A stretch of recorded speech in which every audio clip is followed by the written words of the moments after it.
Hello there, people of the internet. This is the next video in a little series I'm doing in an effort to earn my way up to 100,000 subscribers. So if this earned your subscription, fantastic. If not, then I guess I'll have to try again tomorrow, because I'm going through every single firearm inside my arsenal and making a video talking about why they exist and sending some lead downrange and just doing a lot of history and development and whatnot, a lot of in-depth videos with these different firearms in an effort to earn my way up to that 100,000 subscriber mark. And I'm trying to do it every day, so yeah, it's definitely quite the feat. So today we're looking at this rolling block. So I'm not going to be talking about specifically this Remington rolling block, but we're going to just talk about the Remington rolling block in general. So the Remington rolling block, this right here was a design that came out whenever cartridge technology was starting to development and become a more viable thing. Prior to the US Civil War, muzzle-loading black powder firearms were pretty much the primary in every aspect. However, during the Civil War, or primarily the 1860s or so, whenever mercury fulminate became a thing for the caps, for the cap and ball revolvers and the cap-fired muzzleloaders, mercury fulminate inside of this cap was a, what's the word I'm looking for? A revolutionary step in the development of cartridge technology, because now instead of relying on flintlocks, we could rely on this cap to ignite the powder and send the projectile downrange. But with the cap, the introduction of this cap, we were able to produce actual cartridges, like encased all-in-one cartridges. Actually, I got one right here. This right here is a spent casing, but encased all-in-one cartridges that have your primer, or in this particular case, it would be a musket cap of some variety, filled with powder and your projectile on top. In this particular case, this one's made of brass, but back during that time period, more often than not, they'd be made of copper to expand and give it a good gas seal.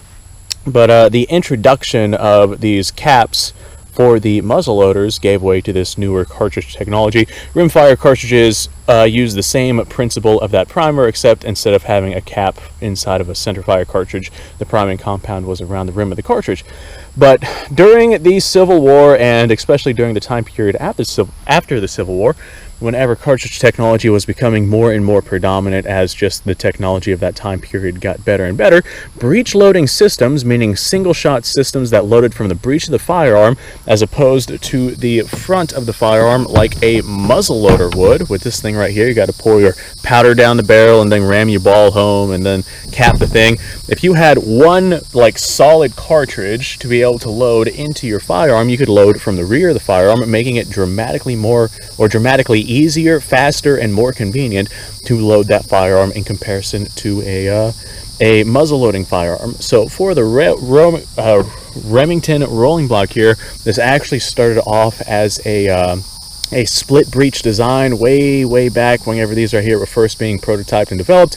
The breech itself was actually two different pieces. However, the actual production rolling block operate on the same general concept, that the actual breech block is locked in place with the hammer whenever it fires. You can't fire this on a battery because the hammer has to hit the firing pin to ignite the cartridge to actually send a round downrange, and that hammer can't hit the firing pin if that is on a battery. So it's a really good, really safe system. However, it's a very simple system. These right here, the rolling blocks were used as a cavalry carbine here in the US. However, they were adopted all over the world in a variety of different cartridges and calibers. These right here were incredibly popular rifles up until pretty much Mauser took over with their bolt action systems all around the world. But these right here, there is no one set standard cartridge for any of these rolling block rifles. The bottom line is that these right here are, well, they were everywhere in a variety of different cartridges, and even past the point of them being replaced with repeating systems, these right here were still very viable options for plenty of countries or frontiermen or anyone who wanted to operate off of these right here, versus operating off of the more expensive cutting-edge technology that would develop later on after, well, during the advent of smokeless powder and repeating rifles, but we'll get into that at a later point in time. There's not a whole lot of history that I can go into with this right here, other than it came about in about 1863, very popular during late and after Civil War era. I don't think that these right here were, well, they did see use in U.S. military service, obviously. However, I they were not, what's the word I'm looking for? Standard infantry use. These were not used for standard infantry use. For the most part, those were left to the 1873 trapdoor Springfield, which we will go ahead and cover in another example. In this particular case, this Remington rolling block has been converted to a 28 gauge shotgun, which I have myself a shotgun shell right there. We'll go ahead and send some lead down range with this thing here in a second. On this side, this particular one was made in 1883, might be on this side. Yeah, there we go. It says AR.C or O or G, that's pretty worn out. Got a crown above that, and circa 1883. So this right here was originally black powder whenever it was made.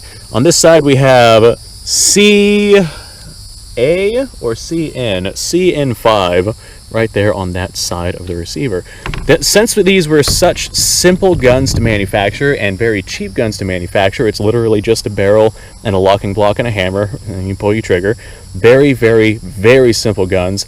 That's why these right here were so popular all around the world before repeating rifles became a thing. This breech loading technology was absolutely revolutionary, especially since you had actual cartridges that you could load into your breech. There are other rifles that fed from like paper cartridges and whatnot from the breech, but those were less of a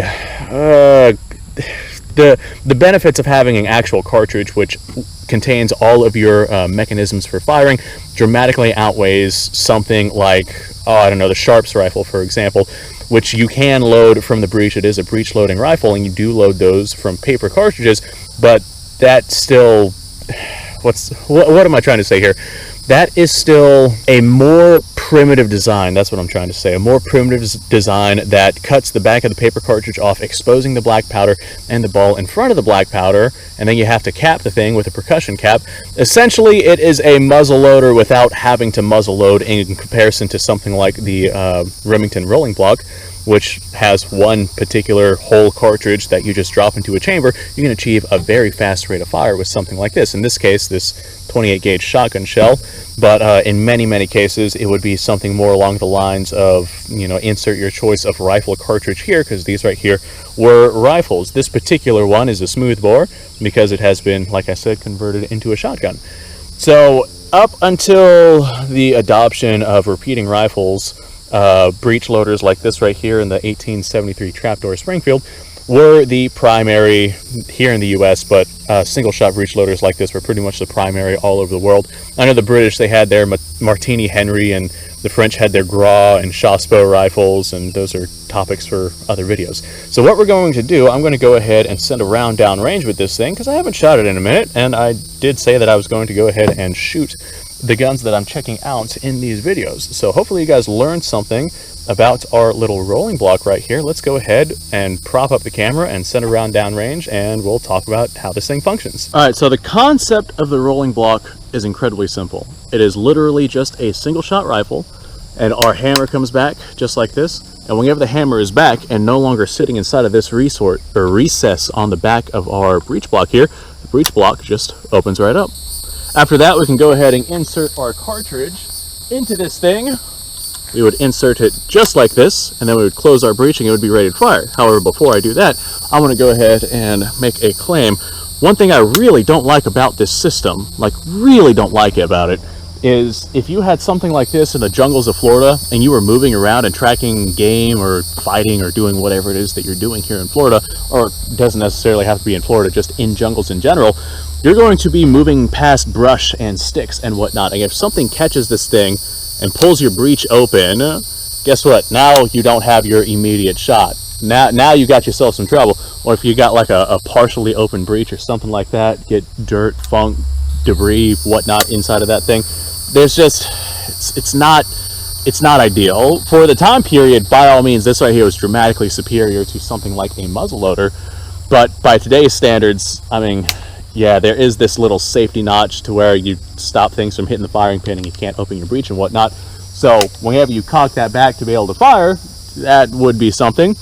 But if you are in a situation where you are trying to get at something and you have to move around, and it's just not ideal. Not ideal in my own personal opinion. Let's go ahead, open this up, and we're going to put our shotgun shell inside, just like that. And this right here is just going to go forward and close just like that. Now whenever we pull that trigger and that hammer drops, the shotgun shell is going to ignite and go bang. I'm just going to go ahead and send this into the car. This is just regular little bird shot. Fantastic. That went downrange, went bang just fine. And yeah, I don't have any issues with that. So this right here locked up just fine with the hammer locking onto the breech block itself. Now in order to open this thing, of course the hammer is down, so the system is locked. Open that up and the shotgun shell should pop right out with the extractor once we open up our breech block. And there's a very simple system. If I had like a belt or something on me, or a pocket full of shells or something like that, I could very easily pop the old cartridge out, put a new one in, close that, and I would be ready to fire again. Fire, bang, out, just like that. New one, in, closed, bang. So I could repeat that process very, very rapidly, especially in comparison to somebody that might be armed with a muzzle loader. These right here are dramatically faster systems than something like that. And that is exactly why these right here were, what's the word I'm looking for? They were superior? That's not quite the word I'm looking for. These right here were the go-to technology for the time period whenever it comes to replacing the muzzle loaders. Now, of course, with something like this, you need this to be able to fire this rifle. With something like a muzzle loader, you don't need something like this. Like, as long as you have black powder and like some sort of projectile, it doesn't necessarily have to be even fitting to that gun. As long as you have powder and projectile, you can send lead downrange. But with this right here, since there's a firing pin involved and you can't get direct access to your gunpowder ignition source, you need this, and you need a functional primer to be able to fire this. So for a frontier gun, if you're not looking to use it for defensive purposes during this time period, then maybe something like a muzzle loader would be ideal. Or maybe having this right here as your fighting rifle and the muzzle loader as a survival rifle, if this was the 1800s, then maybe that would be ideal. Anyway, folks, thanks for watching. I appreciate your time. Like, subscribe, share. Description below has a link to all sorts of stuff. Go check it out. This right here is probably one of my favorite finds. I found it at my local gun store. And, well, whenever I had picked it up, I picked it up for not a lot of money. And this right here is a fantastic addition to the collection. A good representation of a rolling block. So I'm going to say, hey, I appreciate your time.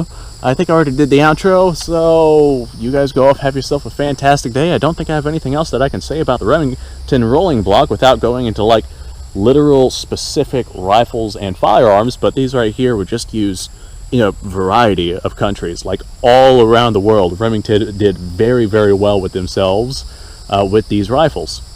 So, like I said, until they were replaced by repeaters, this right here was like the de facto standard of the worldwide single-shot breech loader, with the exception of like the Martini Henry for the British and their colonies, and the French had their Gras rifle and whatnot. These right here were very, very, very much the de facto standard for many, many countries all over. Okay, well, I guess I'm going to go ahead and clean up my mess here. I'll see y'all in the next video.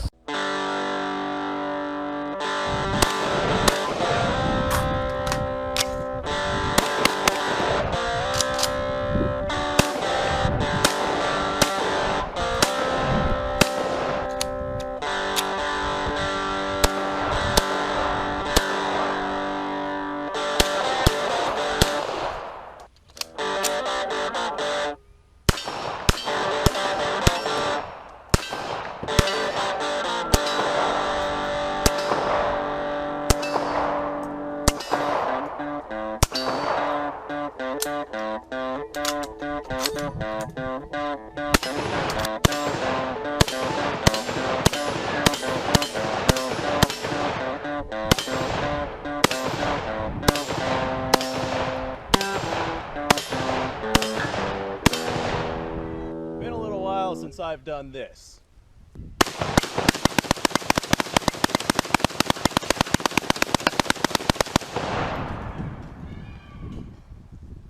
Bonnie and Clyde be damned.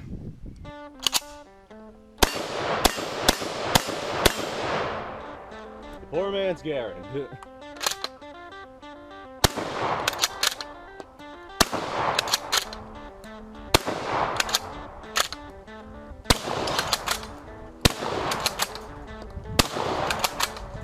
shame that bolt-action shotguns aren't more mainstream.